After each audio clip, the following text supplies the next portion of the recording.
The house was still, too still. I lay in bed staring up at the ceiling, trying to shake the unsettling feeling that had settled in my chest. I had just moved into this place, an old farmhouse on the outskirts of a small town. It seemed charming during the day, but at night everything felt different. I had been hearing noises. At first I thought it was just the house settling, but tonight the sounds were louder, more deliberate, like footsteps. I told myself to stop being ridiculous. Old houses made noises, right? But then I heard it again, a faint creaking, like someone slowly walking down the hallway. My hallway. I sat up in bed, my heart racing. I listened, barely breathing, straining to hear over the sound of my own pulse pounding in my ears. There it was again, closer this time. I reached for my phone, using the flashlight to sweep across the room. The soft yellow glow of the light made the shadows seem even darker, deeper.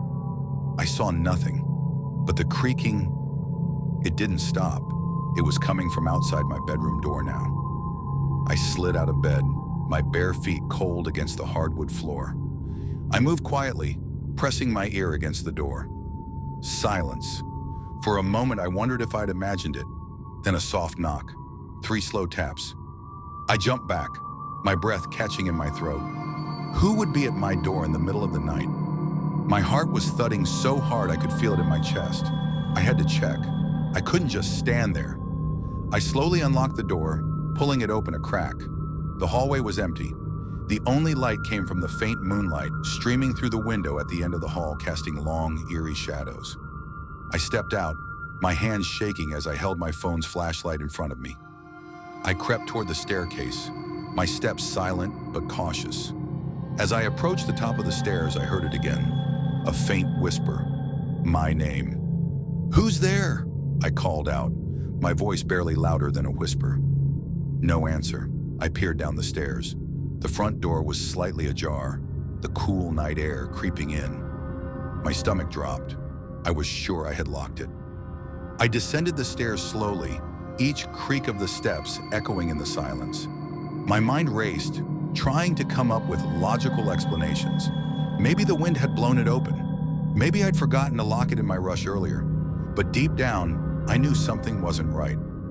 I reached the bottom and stepped toward the door, nudging it fully open with my foot. The yard beyond was pitch black, the trees swaying in the breeze. But just outside the door, on the porch, lay something. I shined the light down. My breath caught. It was a photograph of me, taken from outside my house, looking in through the living room window. I stared at it, my mind blank with fear, trying to make sense of what I was seeing. Then before I could react, I heard a sound. Soft, barely audible. Behind me, the door to the basement creaked open.